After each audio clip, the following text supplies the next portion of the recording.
Karibu katika stori yetu pendwa ya usiku wa ajabu. Na hii ni sehemu ya pili. Kabla hatujaanza stori hii, subscribe ni follow kisha achia comment yako unatazama stori hii ukiwa wapi. Tunaendelea pale tulipoishia. Zesha alipokuwa ananisimulia mambo ya miaka mingi iliyopita.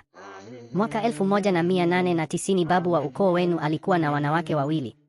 Mke mkubwa aliitwa Mela na mke mdogo aliitwa Zesha ambaye ndiyo mimi. Tuendelee. Nyakati hizo babu yako ambaye alikuwa na jina kama lako, Mzee Tony, alinipenda sana, lakini mke wake mkubwa maarufu kama Mela alikuwa ananichukia sana, hivyo mara nyingi alipenda kunichokoza kwa maneno makali. Alipenda kuniita mwanamke mgumba kwa kuwa sikuwa na mtoto. Nilivumilia yote kwa kuwa nilimpenda sana Mzee Tony. Ndipo mwanamke yule akaenda kwa mganga. Alichokifanya, aliniweka kwenye kibuyu kama alivyoelekezwa na mganga, kisha akaenda kukiweka kibuyu kile kwenye mbuyu mkubwa, na upande wa nyumbani nikawa nimepotea kwa mazingira ya kutatanisha. Maisha yangu yakawa ndani ya kibuyu, na hata siku ile ulipopanda kwenye ule mbuyu ni kama bahati ukawa umenisaidia baada ya kukipasua kibuyu kile, nami nikaweza kutoka, na nilipokuangalia nilidhani wewe ndiye Mzee Tony. Lakini nikataka kushangaa, Mzee Tony anaweza kuishi miaka karibu ya 130 kweli? Tena inawezekana arudi na kuwa kijana mdogo? Hapana. Kwa hiyo hivyo ndivyo ulivyoweza kunisaidia, na ndiyo chanzo cha mimi kuwa na wewe muda mwingi, maana nahisi niko na kipenzi changu. Zesha alimaliza kusimulia stori ile ambayo iliniacha na maswali mengi kichwani. Pasina kuchelewa ikabidi niulize, sasa Zesha, inawezekanaje ukaishi miaka mingi halafu bado unaonekana bado binti? Kwa hiyo miaka yote hiyo zaidi ya 130 hukui? Baada mimi kuuliza hivyo, Zesha aliangua kicheko. Tony, usinichekeshe vana, wewe unapigia hesabu ya miaka 130, nikikwambia miaka yangu mbona utashangaa? Aliongea Zesha huku akitabasamu. Hebu acha kunitisha, mimi najua kama sio 16 basi utakuwa na miaka 17 kama mimi, niliongea kwa sauti ya juu nikiwa najiamini. Zesha akanitazama kisha akaniambia, unajua mimi nina miaka 1110. Nilishangaa kidogo, nikataka kumwambia kwani wewe ni jini? Kabla sijaongea Zesha akanikatisha. Hebu tuachane na stori hizi. Hivi unajua kwamba nyumbani kwenu wanakutafuta ni siku 3 sasa? Aliongea Zesha akionyesha usiriazi. Nikauliza, siku 3 kivipi, hali ya kuwa tumekuja muda mfupi tu, au unamaanisha masaa 3 yamepita? Hapana, sio masaa, ni siku 3 zimepita. Kama huamini nifuate huku.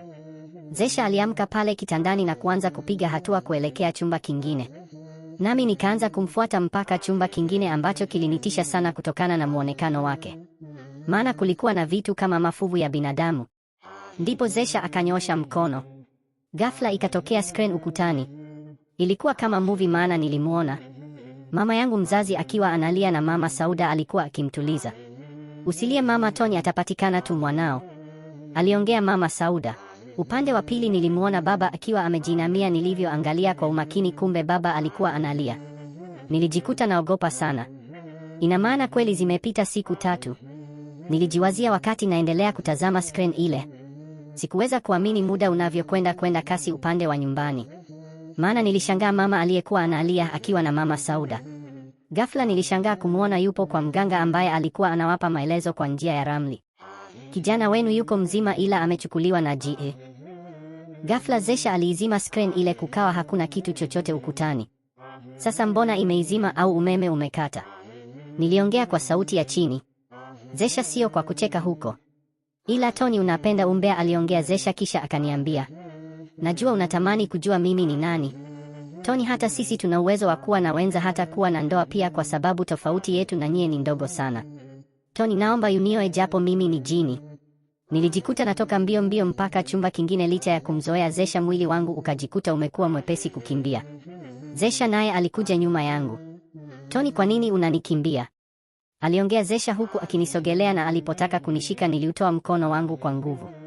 Sitaki mazoea na wewe Zesha, umekosa majini wenzio mpaka unipende mimi, niliongea kwa jazba, hali iliyomuumiza sana Zesha.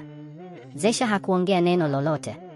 Akakaa kitandani akiwa amejinamia kama mtu mwenye mawazo sana, na nilipomwangalia kwa makini, kumbe Zesha alikuwa analia. Nikajikuta namhurumia. Taratibu nikamsogelea. Zesha, hebu usilie, kama unataka kuwa na mume wa asili ya mwanadamu nitakuunganishia rafiki yangu Kelvin. Nilipoongea hivyo Zesha aliniangalia. Jambo lililonishitua ni kwamba Zesha alikuwa na macho mekundu kupita kawaida. Pia machozi yake yalikuwa ya damu. Tony, usiogope, sisi ndivyo tulivyo, tukiwaga tunalia. Kwa hiyo Tony, uko serious mimi niwe mchumba wa rafiki yako? Hivi ulishawahi kupenda kweli? Aliongea Zesha akiwa katika hali ya huzuni. Kwani shida iko wapi wewe? Shida yako si kumpata mwanadamu. Niliongea kwa ujiamini huku nikitafuta mlango wa kutokea nje ya pango lile. Zesha alinizuia. Tony, naomba usiondoke tafadhali, pia kama nimekukosea naomba unisamehe, aliongea Zesha akiwa amesimama mbele yangu kunizuia. Sikuwa na muda wa kupoteza, nilimsukuma Zesha pembeni, sikujali kama yeye ni jini au la. Nilitoka zangu nje ya pango na kuanza kupiga hatua kuelekea mbele. Hata sikujua ninapoelekea, niliamini nitapata ramani ya nyumbani mbele kwa mbele. Huku Zesha aliangua kilio, na mimi hata sikujali. Nilitembea umbali mrefu sana, ajabu sikuweza kupata mwongozo wa ramani ya nyumbani. Nikajikuta nazidi kupotea na mazingira yale yalikuwa kama jangwa fulani. Pia ilikuwa usiku muda wote. Nilizidi kutembea mpaka nikafika eneo ambalo lilikuwa na miti mikubwa. Nikaona bora nipumzike kidogo, maana nimetembea mpaka nimechoka. Nililala muda mrefu nikitegemea kutakucha. Nilishangaa muda upo vilevile, bado usiku. Niliendelea kuuchapa usingizi. Ghafla nilianza kusikia sauti za ajabu. Ya. Ha. Kilikuwa kicheko kikali na aliyecheka sikuweza kumuona. Hapo ndipo nilipoanza kuingiwa na hofu kubwa. Huyu mwanadamu anaweza kuwa kinywaji cha mfalme siku ya leo. Ilikuwa sauti ya mwanamke ambaye kwa kawaida sikuweza kumuona. Kutokana na hofu hadi nilianza kujilaumu.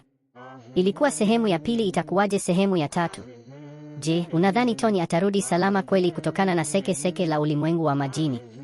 Achia comment yako, unatazama story hii ukiwa wapi? Langu jina Timo Kalunju. Nenda YouTube, andika Kalunju Movies. Asante.